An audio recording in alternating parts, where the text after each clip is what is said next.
హెల్త్‌పై అవగాహన కోసం మనకి ఎన్నో డేస్ ఉన్నాయి. వాటిల్లో ఒకటి మనకి వరల్డ్ ఎనస్థీషియా డే ఉంది. మరి ఏంటి ఈ మత్తు గురించి ఎవరికి అవసరం? ఎలాంటి సమయాల్లో ఇస్తారు? ఇవన్నీ మనతో మాట్లాడడానికి ఎనస్థీషియా స్పెషలిస్ట్ డాక్టర్ వేణుగోపాల్ గారు మనతో పాటు ఉన్నారు. వారితో మాట్లాడదాం. సార్ నమస్తే అండి. హలో.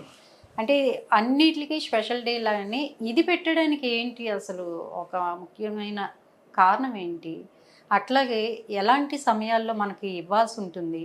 సైడ్ ఎఫెక్ట్స్ ఎట్లా వస్తాయి? అవి వచ్చినప్పుడు మీరు ఎట్లా వాటిని క్లియర్ చేయగలుగుతారు? ఈ విషయాలన్నీ మనం మాట్లాడుకుందాం సార్.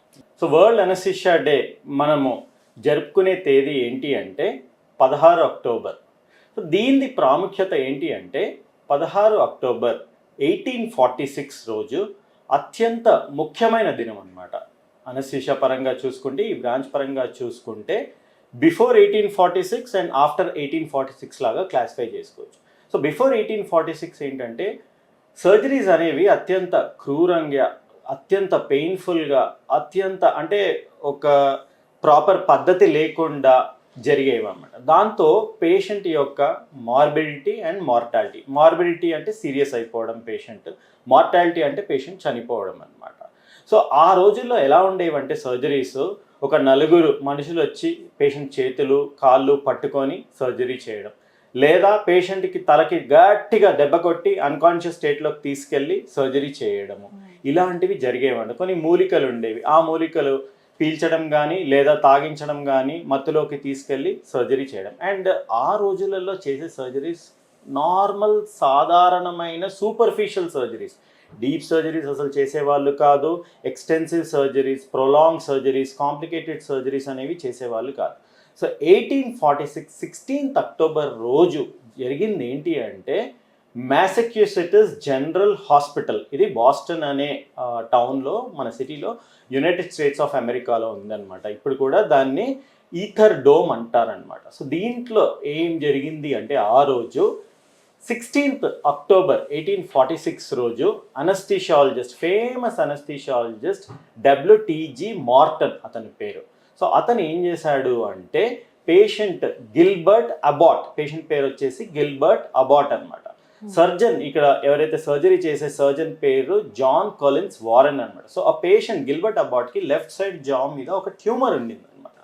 సో అదేమైంది అంటే ఈ WTG మార్టన్ అనేది ఒక మార్టన్స్ ఇన్హేలర్ అని ఒక స్పెషలైజ్డ్ ఆపరేటస్ క్రియేట్ చేసి దానిలో కొన్ని గాస్ పీసెస్ చుట్టి ఈ ఈథర్ డ్రాప్స్ని దాని మీద వేసి పేషెంట్ ముక్కుకి ఇలా పెట్టేసేసి శ్వాస తీసుకోండి అని చెప్పి ఒక 10-15 నిమిషాలు వెయిట్ చేసి పేషెంట్ అన్కాన్షియస్ స్టేట్లోకి వెళ్ళిన తర్వాత then he turn towards surgeon and then he said your patient is ready.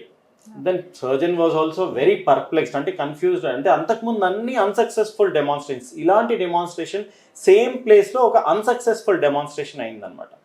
అయితే ఈరోజు 16th October 1846 when surgeon he was ready to operate and అతను ఆ ట్యూమర్ వైపు అలా తిరిగి అతను దాన్ని కోసినప్పుడు పేషెంట్ ఆ అనలేదు, ఊ అనలేదు అనమాట. సో అతను క్రౌడ్ వైపు తిరిగి gentlemen this is no humbug, అంటే ఇదేమి ఒక మాయ మాటలో లేకపోతే ఏదో మంత్రాలు తంత్రాలు చేసింది కాదు, definitely this is very very scientific అన్నట్టు ఆ రోజు అనౌన్స్ చేయడం జరిగింది.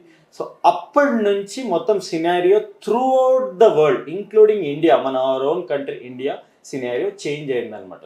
సో అది రోజు ప్రాముఖ్యత. థీమ్ ఏంటి సార్ ఈ 2025లో? So every day, health day, మనం ఏ బ్రాంచ్ ఏ స్పెషాలిటీ తీసుకున్నా కానీ ప్రతి సంవత్సరం ఒక థీమ్తో వస్తారనమాట. సో అలాంటి తరుణంలో 2025 వరల్డ్ అనస్థీషియా డే థీమ్ ఏంటంటే anaesthesiologist role in health emergencies.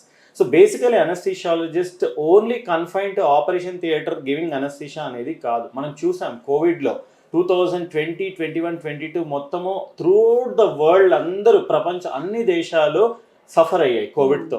దాంట్లో ముఖ్య పాత్ర పోషించింది doctors, clinical workers, health care workers, sanitation workers, police people, అలా వగేరా వగేరా. సో డాక్టర్లో చూసుకుంటే డిఫరెంట్ బ్రాంచెస్, స్పెషాలిటీస్లో చూసుకుంటే ఒక 3-4 బ్రాంచెస్ మాత్రము ఐసీయూ కానీ ఆపరేషన్ థియేటర్ వైపు కానీ బాగా ముఖ్యమైన పాత్ర పోషించారు. దానిలో anaesthesiologist role is also very crucial. So వాళ్ళ రోల్ని పురస్కరించుకొని ఇప్పుడు వాళ్ళు ఓన్లీ ఆపరేషన్ థియేటర్ కన్ఫైన్డ్ అని కాదు, ICU, pain management, then super specialisations in anaesthesia, ఇప్పుడు న్యూరో అనస్థీషియా అని, కార్డియాక్ అనస్థీషియా అని, పీడియాట్రిక్ అనస్థీషియా అని, ఇలాంటి sub specialisations and super specialisations వచ్చాయన్నమాట. సో అలాంటి భాగంగా హెల్త్ ఎమర్జెన్సీస్లో కూడా role of anaesthesiologist very crucial అనమాట.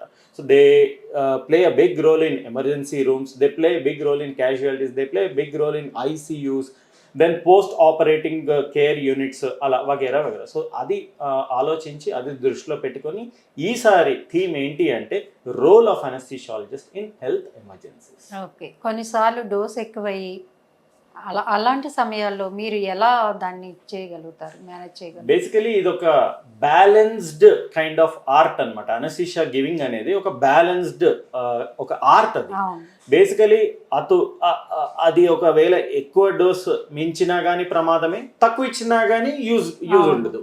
సో ఇది ఒక బ్యాలెన్స్. ఇది ఎలా వస్తుంది అంటే training. Basically this is a structured course అనమాట. దీంట్లో 3 years post graduate training programmes ఉన్నాయన్నమాట. ఇండియాలో చూసుకుంటే 3 years, యునైటెడ్ స్టేట్స్ కానీ యునైటెడ్ కింగ్డమ్ కానీ కొంచెం ఎక్స్టెన్సివ్ పీరియడ్ ఉంది.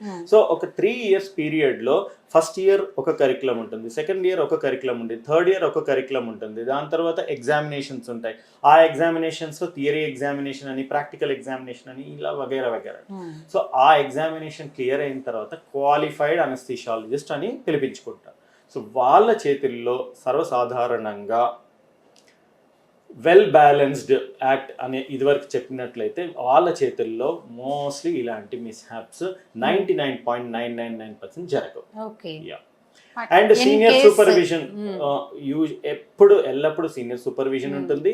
సపోజ్ డోస్ ఎక్కువైతే దానికి విరుగుడు ఉంది, ప్లాన్ ఏ నుంచి ప్లాన్ బి, ప్లాన్ బి నుంచి ప్లాన్ సి, అలా ఉంటుందాం. సపోజ్ బ్లడ్ ప్రెషర్ పడిపోయింది అనుకుందాం అనస్థెటిక్ ఏజెంట్ తో, దెన్ ఇమీడియట్లీ బ్లడ్ ప్రెషర్ పెంచే మందులు ఉంటాయి. హార్ట్ రేట్, పల్స్ రేట్ పడిపోయింది అనుకోండి, పల్స్ రేట్ పెంచేవి. పల్స్ రేట్ ఎక్కువైంది అనుకోండి, పల్స్ రేట్ దించేవి. ఇలాంటి డిఫరెంట్ టెక్నిక్స్, మొడాలిటీస్, మనకి డ్రగ్స్ అనేవి అందుబాటులో ఉన్నాయి. ఓకే సార్, చాలా చాలా చక్కగా వివరించారు మా ప్రేక్షకులకి. Thank you.